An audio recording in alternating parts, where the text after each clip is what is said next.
Haleluya. Puji Tuhan, ini adalah minggu yang terakhir, hari peringatan kebangkitan ya. Setelah Yesus bangkit 40 hari dia masih ada di bumi, dan hari Kamis kita akan merayakan hari kenaikan. Jadi kita sudah panjang lebar berbicara, mengupas begitu banyak tentang kebangkitan Kristus. Nah, kemudian hari Kamis hari kenaikan, dan setelah itu kita doa 10 malam, dan hari yang ke-10 kita merayakan hari Pentakosta ya. Mari kita lihat. Nah, Bapak Ibu lihat gambar ini ya. 1 Korintus 15 ayat 26. Kita baca bersama-sama 2-3 ya. Musuh yang terakhir yang dibinasakan ialah maut. 2-3 ya. Musuh yang terakhir yang dibinasakan ialah maut. Nah, musuh yang terakhir dalam bahasa Batak, coba hamatianido musuh na perpudi di sipasohotonai. Jadi musuh yang terakhir. Siapakah atau apakah musuh yang terakhir ini? Yaitu maut. Apa artinya maut di sini? Dalam bahasa Batak Toba kita sudah diberitahu hamatian. Kematian. Nah, kematian masih juga bingung kita. Kematian apa? Karena kita kan sudah belajar bahwa kematian itu ada beberapa jenis kematian. Kematian yang bagaimana yang terakhir dibinasakan. Nah, nanti kita lihat tema firman Tuhan ini musuh yang terakhir. Nah, musuh yang terakhir. Jadi musuh yang terakhir bukan iblis. Karena iblis sudah dikalahkan di kayu salib. Karena dia mengatakan sudah selesai. Jadi iblis bukan musuh yang terakhir. Iblis menunggu kepada penghukuman. Nah, musuh yang terakhir di sini dikatakan kematian, maut. Nah, yang menjadi pertanyaan, kematian apa? Nah, kalau kita masih ingat Bapak Ibu bahwa manusia itu terdiri dari tubuh, jiwa, dan roh ya. Nah, tubuh, jiwa, dan roh. Jadi jiwa dan roh itu adalah satu, sifatnya roh ya. Jadi jiwa itu adalah kesadaran dari roh itu sendiri ya. Nah, jadi kematian ini kita lihat ada 3 ya. Kematian rohani artinya terpisahnya manusia dengan Allah. Ini kematian rohani ya, ini jasmani. Nah, yang kedua kematian fisik. Terpisahnya tubuh dengan roh. Nah, ini terpisah. Jadi kalau ada kematian fisik, kematian gitu umumnya yaitu terpisahnya tubuh dengan roh. Nah, dan terakhir adalah kematian kekal, yaitu perpisahan selamanya antara manusia dengan Allah. Nah, jadi kematian mana di sini? Yaitu kematian fisiklah yang dimaksudkan, musuh yang terakhir. Karena ketika Yesus mati di kayu salib, dia bangkit, maka barang siapa yang percaya kepadanya, roh manusia yang percaya itu dihidupkan kembali. Itu yang disebut dengan dilahirkan kembali. Artinya manusia itu bisa komunikasi dengan Allah. Karena kematian rohani itu terpisahnya manusia dengan Allah. Dan ini duluan yang dikerjakan oleh Tuhan Yesus, yaitu pemulihan. Kematian rohani ini dulu yang diselesaikan. Karena kalau terjadi kematian rohani, kematian kekal akan menyusul.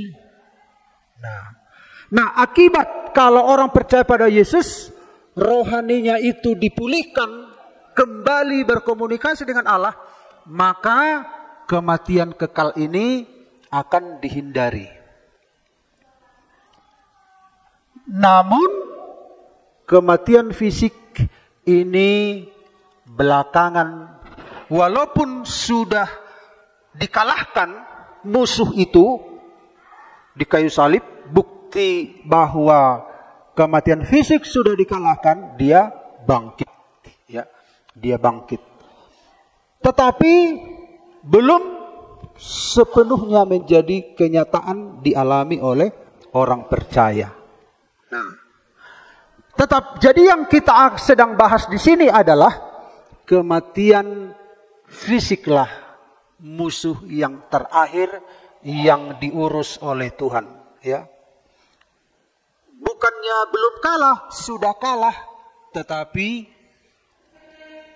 akan berhenti kalau dia sudah datang kembali. Nah, inilah yang sedang kita bicarakan ini, musuh yang terakhir, ya. Nah, ada 3 kebenaran Alkitabiah yang menjelaskan kematian sebagai musuh yang terakhir. Ada 3 kebenaran Alkitabiah. Jadi Alkitabiah artinya dia itu sesuai dengan Alkitab, tidak dikarang-karang, tidak bersumber dari pemahaman pribadi, tetapi dari Alkitab itu sendiri, ya. 3 kebenaran Alkitabiah yang menjelaskan kematian sebagai musuh yang terakhir. Yang pertama, mari kita lihat Bapak Ibu, Roma 5 ayat 12. Sebab itu sama seperti dosa telah masuk ke dalam dunia oleh satu orang. Ini Bapak Ibu lihat dari belakang, ini dia. Kelihatan dari belakang. Yang satu orang itu. Ini dia yang satu orang, ya. Sebab itu sama seperti dosa telah masuk ke dalam dunia oleh satu orang. Dan oleh dosa itu juga maut. Demikianlah. Jadi oleh dosa itu juga maut, yaitu kematian, ya. Jadi kematian, maut di sini dalam bahasa aslinya disebut thanatos, ya. Itu kematian fisik, ya, kematian jasmani. Demikianlah maut itu telah menjalar kepada semua orang, karena semua orang telah berbuat dosa, ya. Jadi maut itu telah menjalar ke semua orang, karena semua orang telah berbuat dosa. Lalu timbul pertanyaan, Bapak Ibu, kenapa dosa itu masuk ke dalam dunia oleh satu orang? Bukankah iblis penyebabnya? Nah, iblis itu agen, tetapi eksekutornya itu manusia.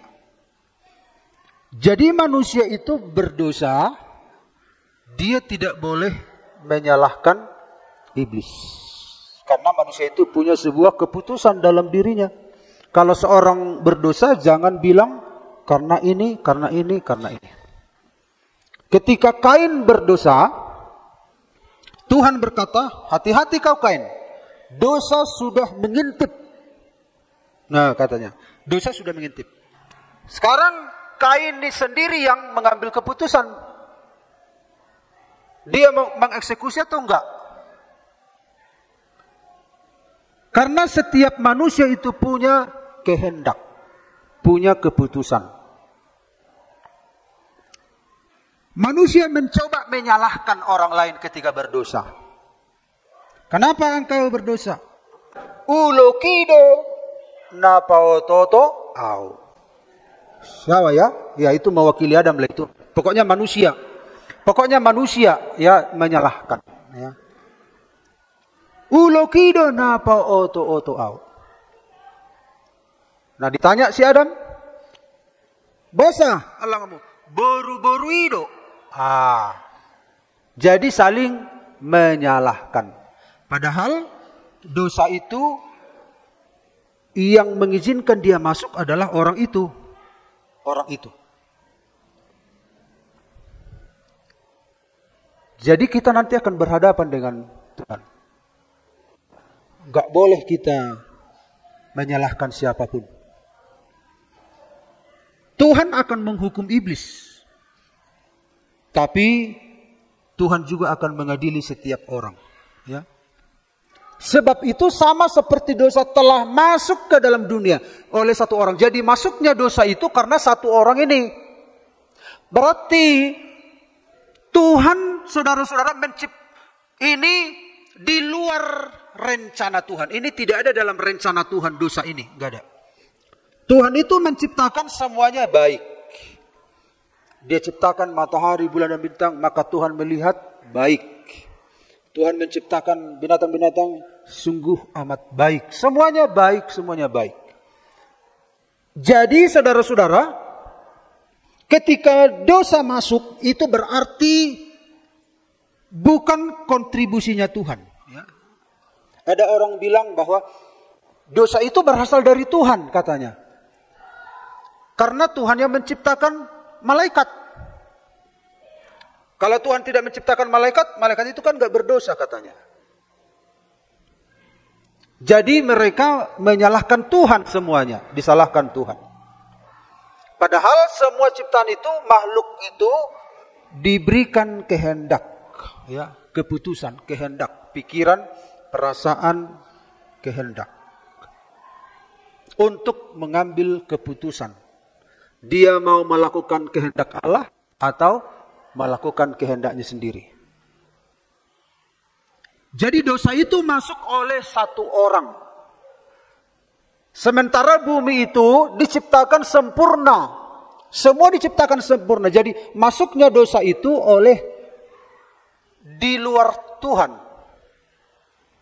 Yaitu kehendak manusia itu sendiri yang digoda oleh iblis. Dia digoda. Disponsori, digoda. Tapi Tuhan tidak Tuhan tidak memaklumi alasannya si Hawa. Ulokido napa total. Tuhan tidak memaklumi. Tapi berurusan. Kalau kau ditanya, jawab. Jangan lempar ke orang begitu. Jawab. Kenapa kau putuskan? Gitu. Si Adam pun ditanya. Jadi dosa ini membuat orang tidak bertanggung jawab. Tapi lempar tanggung jawab. Dosa ini cenderung membela diri. Ya, dosa, kalau kita berdosa, kalau diperhadapkan dengan Tuhan cenderung membela diri. Menutup diri. Makanya ketika Adam jatuh dalam dosa, dia itu sembunyi. Dia tidak lagi terbuka kepada Tuhan. Tapi ketika kita sudah percaya pada Yesus, malah jiwaku terbuka untukmu Tuhan. Tidak ada yang bisa disembunyikan. Amin. Makanya Raja Daud berkata, pujilah aku Tuhan, cobalah aku Tuhan, selidiki batinku dan hatiku. Terbuka, ya. Terbuka bagaikan orang memiar boras. Jadi kata terbuka itu istilahnya kalau nggak salah eilekrines, ya, dalam bahasa Septuagintanya. Itu seperti orang memiar boras kan, memiar boras. Ibu asatarida monisnei, tarida pasir-pasirnei, ibu matu dia ke bawah terang matahari. Nah, lalu gabita rida. Itu namanya terbuka. diselidiki. Setiap anak Tuhan setelah percaya pada Yesus justru kita terbuka pada Tuhan. Tetapi sebelum manusia memiliki juru selamat, manusia itu cenderung menutup diri, cenderung sembunyi. Kita sudah punya juru selamat. Amin. Lebih bagus bercerita kepada Tuhan. Tuhan, lemah pikiranku Tuhan. Aku enggak berdaya, tolong aku Tuhan. Gitu. Nah. Dan oleh dosa itu juga maut. Demikianlah maut itu telah menjalar. Nah ini, dari satu manusia akhirnya menjalar ke semua manusia. Wah, seram. Menjalar. Bagaikan kanker. Menjalar. Bagaikan sebuah penyakit dalam diri kita. Contohnya kanker lah, menjalar. Yaitu pembunuh yang diam, ya, menjalar. Jadi Tuhan tidak merancang seperti ini. Jadi dosa itu telah masuk oleh satu orang dan oleh dosa itu juga maut. Demikianlah maut itu telah menjalar kepada semua orang karena semua orang telah berbuat dosa. Tidak ada yang benar, seorang pun tidak. Kematian terjadi akibat masuknya dosa. Ya. Dosa itu masuk.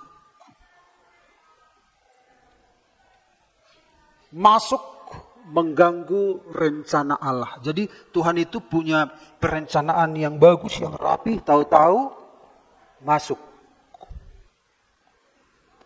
Ya, coba kita mungkin sehat, ya, jaga kesehatan, tahu-tahu ada virus masuk. Nah, seperti itulah dosa itu.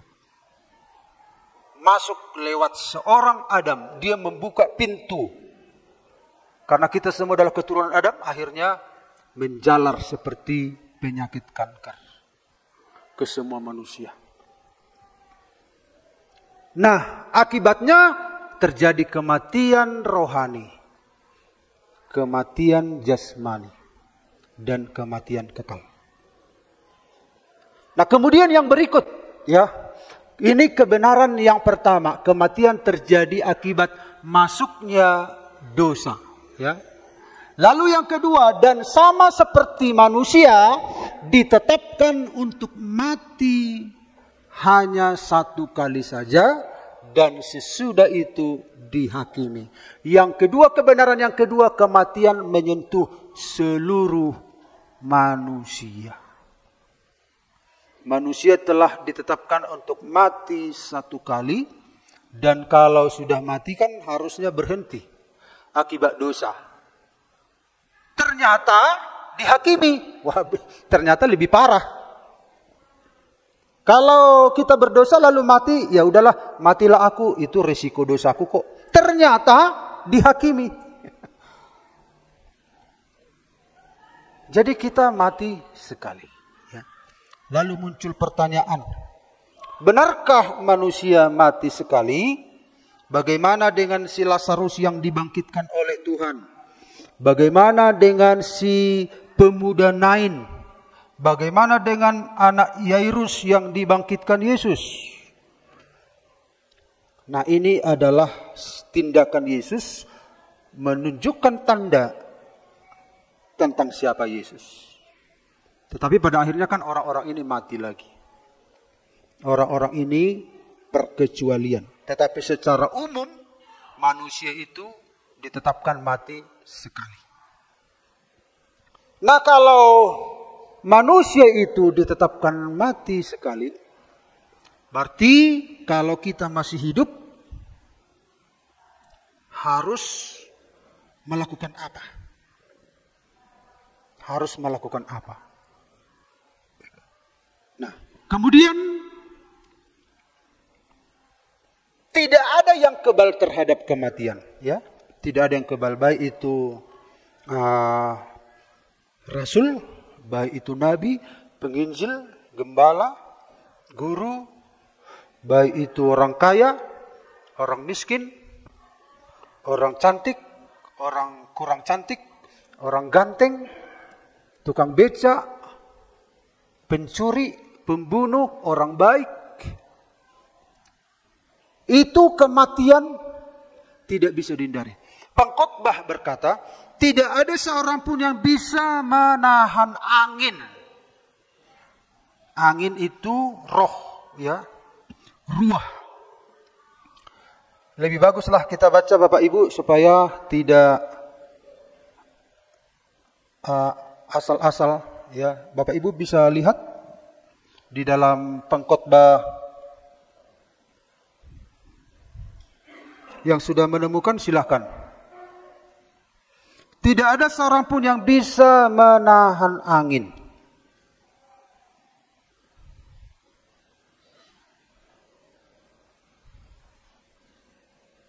Sudah.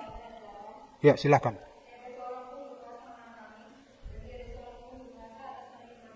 Iya. Tidak ada seorang pun yang bisa menahan angin. Dan tidak ada seorang pun yang berkuasa atas hari kematian. Tidak ada yang bisa menahan nyawa, nafas kita tetap di dalam tubuh kita. Gak ada yang bisa. Bedanya dengan Yesus, dia menyerahkan nyawanya. Sementara manusia itu gak ada yang bisa menahan nyawanya tetap dalam tubuhnya. Aku gak mau mati, aku gak mau mati. Gak bisa. Kecuali Yesus, karena dia berkuasa memberi dan mengambil, ya. Karena dia adalah Allah firman yang menjadi manusia. Jadi saudara-saudara, tidak ada yang kebal terhadap kematian. Walaupun kita masih binaraga, jago, otot semua otot, cup. Sementara ada yang lain binarangka, yang lain binaraga. Tetap juga. Jadi kematian itu seperti bayangan. Kemana kita pergi, ikut bayangan. Kemana kita pergi, ikut bayangan. Gak bisa kita pisahkan antara diri kita dan bayangan. Demikian juga kematian itu mengejar kita. Kalau kau jago hari ini, tengok bayanganmu. Itu maut sudah ada selalu. Kemana kita pergi? Dia ikut. Artinya kematian itu sudah menempel pada kita. Gak bisa dipisahkan. Makanya kalau kita tahu bahwa kematian itu menyentuh seluruh umat manusia, karena itu kita harus waspada. Ya, kita harus waspada.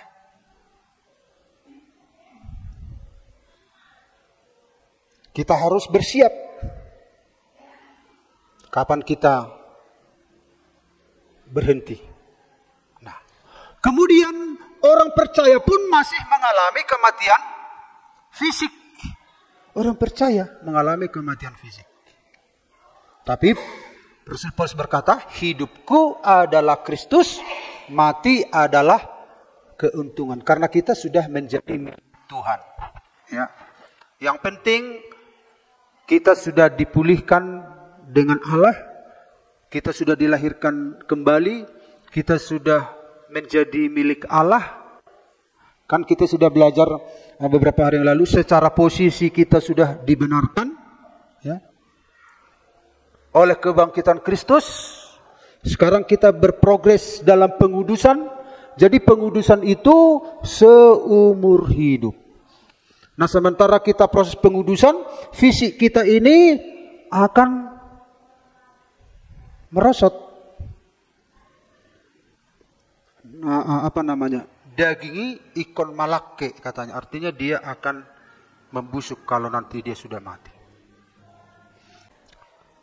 Nah, orang percaya pun masih mengalami kematian fisik. Dan penebusan Kristus belum sepenuhnya dinyatakan. Belum sepenuhnya, belum penuh, ya, dinyatakan dalam tubuh kita. Ada sebagian dinyatakan, ada yang belum penuh. Misalnya tentang kesembuhan, kan tidak semua dinyatakan. Belum penuh. Ya tergantung kalau kita percaya, kalau Tuhan kehendaki, kasih karunia, Tuhan sembuhkan. Kalau kita sudah berdoa dalam nama Yesus, sesuai dengan iman kita, Tuhan nyatakan. Tapi belum penuh dinyatakan. Dan pada akhirnya kita juga akan mati. Nah, seperti si Lazarus kan, mujizat kan luar biasa. Dia bangkit dari kematian. Tapi mati juga. Nah itu Bapak Ibu. Jadi penebusan Kristus belum sepenuhnya, belum penuh dinyatakan dalam tubuh, ya, dalam tubuh. Ini penekanannya dalam tubuh. Ya, penebusan Kristus itu sempurna, ya, sempurna. Tetapi dalam tubuh belum sepenuhnya dinyatakan. Buktinya kan, walaupun kita sudah doa, masih batuk-batuk juga. Padahal setan kita usir, batuk susah pergi. Kalau setan dalam nama Yesus pergi. Dalam nama Yesus pergi kau setan. Tapi batuk hanya bisa diusir oleh bodrek. Bisa nggak dengan iman? Bisa. Tapi kita banyak nggak ngerti. Ya. Setan bisa keluar, batuk kok nggak bisa ya? Kenapa ya? Gitu ya. Menyangkut kesehatan, ya. Jadi kalau kita nggak jaga kesehatan, tidak semua bisa thinking kan? Nah, kadang bisa dithinking, kadang tidak bisa, ya. Itu tergantung apa kita, iman kita dan anugerah Tuhan, kasih karunia Tuhan. Itu Bapak Ibu, ya, kematian menyentuh seluruh manusia. Yang terakhir 1 Korintus 15, 51, 56. Sesungguhnya, nah jadi kebenaran yang pertama tadi kita lihat apa itu tentang kematian? Bahwa kematian terjadi akibat masuknya dosa. Yang kedua, kematian menyentuh seluruh manusia. Yang ketiga, sesungguhnya aku menyatakan kepadamu satu rahasia, kita tidak akan mati semuanya, tetapi kita semuanya akan diubah. Dalam sekejap mata pada waktu bunyi nafir yang terakhir, sebab nafir akan berbunyi dan orang-orang mati akan dibangkitkan dalam keadaan yang tidak dapat binasa, dan kita semua akan diubah. Karena yang dapat binasa ini harus mengenakan yang tidak dapat binasa, dan yang dapat mati ini harus mengenakan yang tidak dapat mati. Jadi yang ketiga, kebenaran yang ketiga, kematian dihancurkan kebangkitan tubuh. Ya. Kematian dihancurkan oleh kebangkitan tubuh. Ketika Yesus datang kembali, itulah musuh yang terakhir. Ya. Nah, ini ada orang mati, ini orang yang hidup. Jadi sementara kita berjalan di tengah dunia ini, teman-teman kita sudah ada yang mati, sudah di kuburan sekarang. Tapi sebenarnya status kita sama dengan ini. Yang hidup dan yang mati sama statusnya, hanya ini belum mati. Tetapi ini menuju mati. Jadi sama statusnya sebenarnya. Karena fisik itu kan akan merosot. Ini duluan, ini menyusul. Ya. Dan sesudah yang dapat binasa ini mengenakan yang tidak dapat binasa, dan yang dapat mati ini mengenakan yang tidak dapat mati, maka akan genaplah firman Tuhan yang tertulis, maut telah ditelan dalam kemenangan. Ya. Nah, dalam 1 Korintus 15 ayat 55-56, hai maut, di manakah kemenanganmu? Hai maut, di manakah sengatmu? Sengat maut ialah dosa, dan kuasa dosa ialah hukum Taurat. Nah, ini hukum Taurat. Hukum Taurat itu hukum moralnya Tuhan, standar moralnya Tuhan. Kalau kita baca ayat selanjutnya, sebelum datang hukum Taurat, orang tidak tahu itu dosa atau enggak. Tetapi sesungguhnya dosa sudah berkuasa dari Adam sampai setelah turun hukum Taurat. Tapi orang tidak tahu.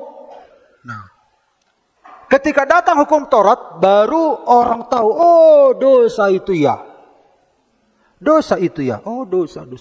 Oh berarti kalau enggak dikasih tahu sebelumnya, wah habislah kita.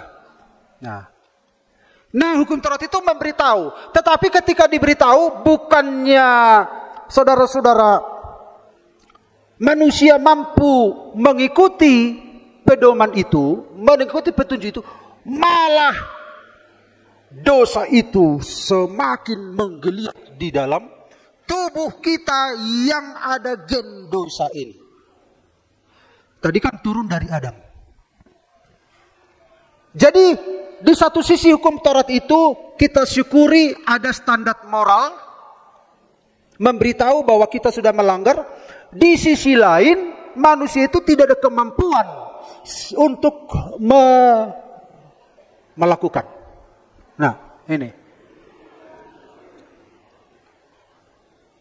Semakin berkaca, semakin sengat maut itu makin sakit.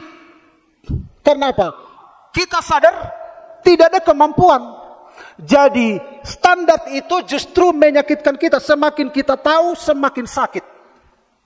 Karena tidak ada kemampuan. Semakin diberitahu, semakin mematikan. Hai maut, di manakah kemenanganmu? Hai maut, di manakah sengatmu? Sengat maut ialah dosa. Jadi dosa ini semakin mengambil celah-celah.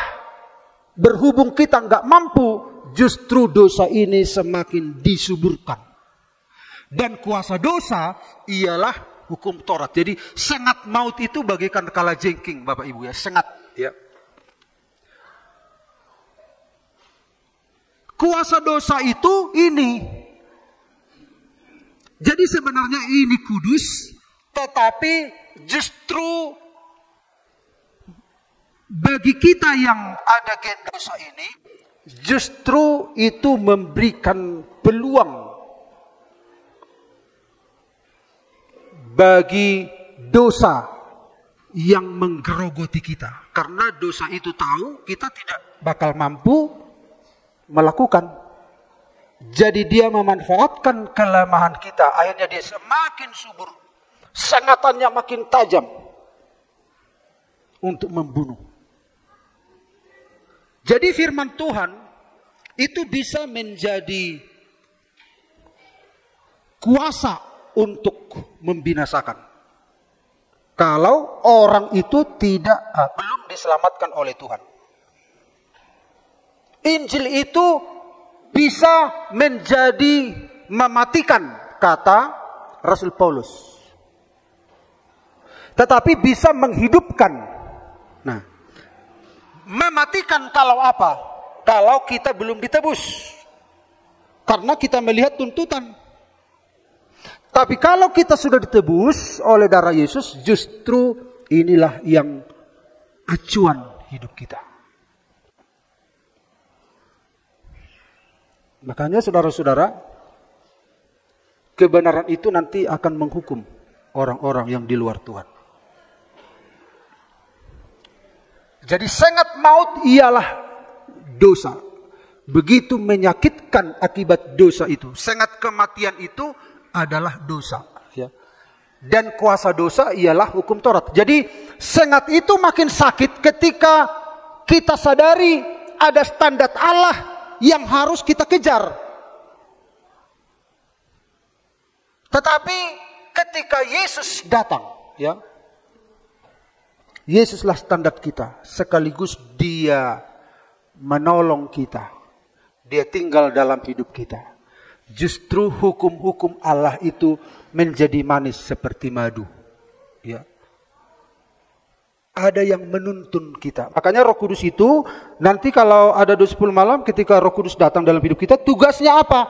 Menuntun kita ke dalam seluruh kebenaran.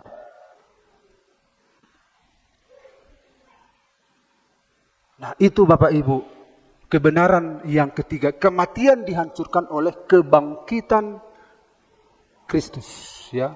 Nah, dan terjadilah kebangkitan. Nah, sementara orang percaya bangkit dan orang yang masih hidup diubahkan, ya. Bangkit dalam tubuh kemuliaan, diubah dalam tubuh kemuliaan Yesus, sehingga sama, ya. Jadi tidak ada bedanya antara orang yang masih hidup, orang percaya masih hidup, dan orang yang sudah bangkit. Bedanya adalah mereka sempat mati. Yang ini belum sempat mati. Jadi nanti akan mendapatkan kesejajaran, yaitu tubuh kemuliaan. Ya. Dan kalau kita lihat ini lagi, ini tubuh jiwa roh. Jadi jiwa roh itu satu. Ini mengalami progres. Ini mengalami progres. Jadi ini yang kita bahas minggu lalu, inilah pengudusan setiap hari. Berprogres. Tetapi tubuh kebangkitan ini itu sekejap mata. Alkitab mengatakan dalam sekejap mata. Jadi akhirnya manusia itu utuh, ya. Manusia itu utuh. Tubuh ini yang sudah mati akan mendapatkan tubuh kemuliaan yang dibangkitkan, sementara yang belum sempat mati diubah menjadi tubuh kemuliaan. Khusus tubuh ini cepat prosesnya. Tapi manusia batinnya ini seumur hidup. Seumur hidup, Bapak Ibu. Dan sejak itu berhentilah kematian. Karena kita akan bersama-sama dengan Tuhan, kita tidak akan pernah berpisah lagi dengan Tuhan. Karena Tuhanlah sumber kehidupan kita. Amin. Demikianlah dulu renungan firman Tuhan. Tuhan Yesus memberkati kita. Haleluya. Kita sebuah pujian.